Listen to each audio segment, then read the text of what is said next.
नमस्कार दोस्तों, stock market studies में फिर से एक बार आपको स्वागत है। तो आज मैं बात करने वाला हूँ दिग्गज एक टेलीकॉम इंडस्ट्रीज कंपनी के बारे में, जिसका नाम आप पहले ही देख चुके हैं। कंपनी का जो नाम है वो एक्चुअली एयरटेल है, मतलब भारती एयरटेल है। तो टेलीकॉम इंडस्ट्रीज में जितने सारे कंपनीज है, उनमें देखा जाए तो भारती एयरटेल इंडिया के अभी फिलहाल के लिए नंबर वन पोजीशन में है। और स्टॉक मार्केट में भी जितने सारे लिस्टिंग कंपनी है, उनमें देखा जाए तो अ, भारती एयरटेल नंबर वन है। तो इस कंपनी के बारे में बात करूँ क्योंकि बहुत बड़ा एक ब्रेकिंग न्यूज आ चुके हैं, क्योंकि इसके ऊपर मैं पहले भी आपको आपको वीडियो बना के दिया था कि इस तरीके से जो न्यूज है वो पहले सैंक्शन नहीं हो रहा था, तो अभी उसका एक इम्पैक्ट, पॉजिटिव इम्पैक्ट आ चुके हैं। तो उसी के बारे में बात करूंगा, तो वीडियो को लास्ट तक देखना, और अभी तक अपने इस चैनल को सब्सक्राइब नहीं किया तो जरूर सब्सक्राइब कर लेना। तो चलो फटाफट देख लेते हैं आज के स्टॉक के बारे में। तो सबसे पहले मैं चार्ट पैटर्न के ऊपर चला जाता हूँ। देखिए, चार्ट पैटर्न आज का दिन का जो परफॉर्मेंस है, गैप डाउन में ओपन हुआ, क्योंकि निफ्टी सेंसेक्स करीबन 1% तक गिरावट देखने को मिला, और उसके बाद थोड़ा सा रिकवरी किया। और फिर भी देखिए, यहाँ पे भारती एयरटेल भी सेम टू सेम, ये भी निफ्टी 50 के एक दिग्गज कंपनी है, तो इसके ऊपर भी प्रेशर देखने को मिला था। तो यहाँ पे भी अच्छा खासा देखिए गैप डाउन में ओपन हुआ। करीबन करीबन पिछले दिनों से मैं कंपैरिजन करूँ तो पूरा के पूरा देखा जाए तो 2.5% तक गिरावट देखने को मिला था। देखिए, इस तरीके से गिरावट के पीछे ऑब्वियसली कोई ना कोई तो कारण रहेगा ही, मगर यहाँ पे जो कारण है ऑब्वियसली इंटरनल कोई कुछ कारण नहीं है, टोटली एक्सटर्नली है। मतलब टोटली यूक्रेन और रसिया के बीच में जो विवाद चल रहा है, तो उसके लिए ही इंडियन मार्केट में नहीं, सिर्फ सिर्फ इंडियन मार्केट में नहीं, ऑल मार्केट में प्रेशर है। तो इसलिए सारे के सारे स्टॉक के ऊपर भी ज्यादातर प्रेशर देखने को मिला है। तो यहाँ पे इस कंपनी में कौन-सा ब्रेकिंग न्यूज़ है, उसके ऊपर सबसे पहले बात कर लेते हैं। उसके बाद एक-एक करके सारे डिटेल्स क्लियर कर दूँगा। तो चलो देख लेते हैं वही डिटेल्स के ऊपर। तो यहाँ पे मैं द इकोनॉमिक टाइम्स के ऊपर आ चुका हूँ। आप खुद ही देख लीजिए, इकोनॉमिक टाइम्स के ऊपर इस न्यूज़ को पब्लिश किया गया है, तो आप खुद भी जाकर इस साइट में विज़िट कर सकते हैं। यहाँ पे क्या बताया जा रहा है, आप देख सकते हैं। Airtel share holder okay, Google investment इन टेल्को, मतलब टेलीकॉम सेक्टर में, और वो भी कौन-सा, एयरटेल में गूगल इन्वेस्टमेंट करने वाले हैं। तो इसके बारे में थोड़ा-सा बात कर लेता हूँ, तभी आपको सारे डिटेल्स क्लियर हो जाएगा। तो यहाँ पे देख सकते हैं क्या बताया जा रहा है। Bharti Airtel share holders have clear the issue of equity share by the company to Google and, यहाँ पे देखिए, जो गूगल कंपनी है, गूगल तो सभी जानते हैं गूगल के बारे में। तो गूगल के जो ये देखिए, यहाँ पे देखिए क्या बताया जा रहा है। द प्रिफरेंशियल बेसिस, मतलब न्यूज के माध्यम से जो बताया जा रहा है, यहाँ पे देखिए, following the US based tech giant recent purchase of 1.28% stake in the telco for $7 billion। तो यूएस बेस्ड कंपनी कौन है, गूगल। तो गूगल परचेज करने वाला है, $7 मिलियन इन्वेस्ट करने वाला है। इन्वेस्ट नहीं, स्टेक उठाने वाला है। कौन सा, कितना, 1.28% स्टेक। देखिए, अगर कोई भी कंपनी के ऊपर कोई बड़ा कंपनी, और वो भी फॉरेन के बड़ा, मतलब दूसरे कंट्री के बड़ा कंपनी अगर निवेश करे, तो उस कंपनी के लिए एक पॉजिटिविटी जरूर रहेगा, और एक पॉजिटिविटी हमेशा के लिए देखने को मिलेगा। तो यहाँ पे आप देख सकते हैं, they have also backed the telecom plans to spend a यहाँ पे देखिए, washing rupees 1.7 lakh crore in retail, including, यहाँ पे देख सकते हैं जो टोटली एक्सपेंस है उसके ऊपर इन्वेस्टमेंट करने वाला है।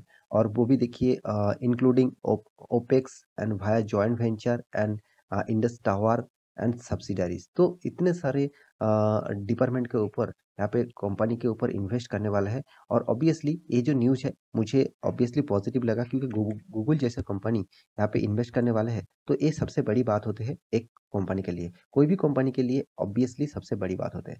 तो मेरे हिसाब से यहाँ पे, तो इसी न्यूज़ के चलते हुए स्टॉक के ऊपर फ्यूचर का जो परफॉर्मेंस रहेगा, वो ऑब्वियसली पॉजिटिव रहेगा, क्योंकि देखिए, कंपनी के ऊपर इतना बड़ा इन्वेस्टमेंट और इतना बड़ा कंपनी अगर इन्वेस्टमेंट करेंगे, तो कंपनी के लिए भी फायदा है, साथ ही साथ कंपनी का जो फ्यूचर है उसके लिए भी फायदा है।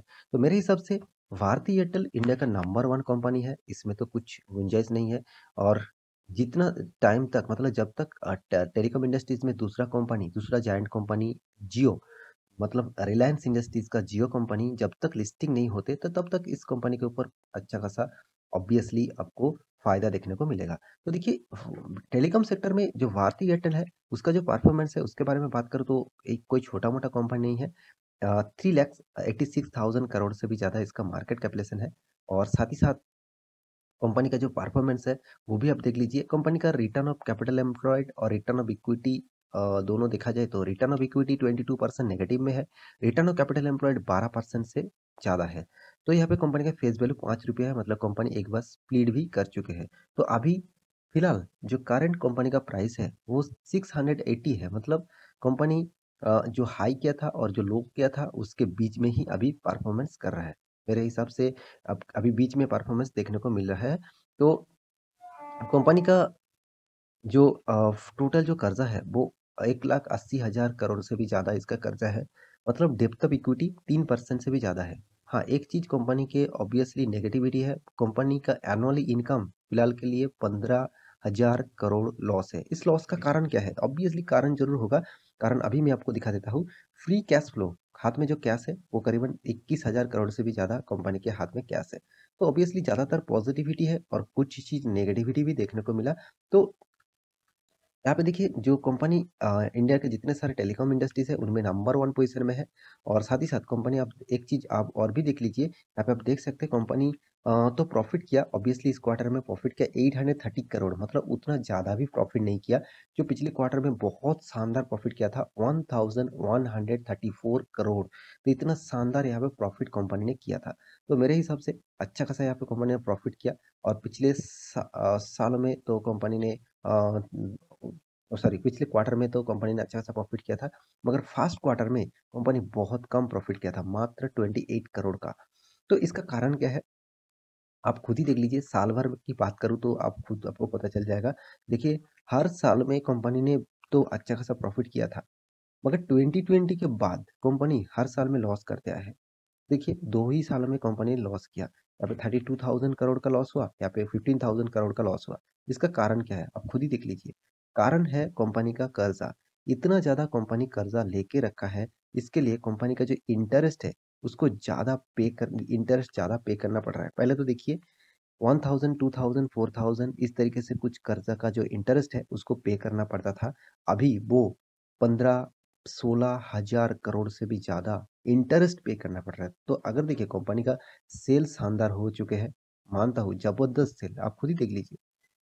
1,10,000 करोड़ से भी ज्यादा सेल हुआ। और एक्सपेंस भी देखिए देखिए कितना कम, 56,900, मतलब 50% कम एक्सपेंस किया।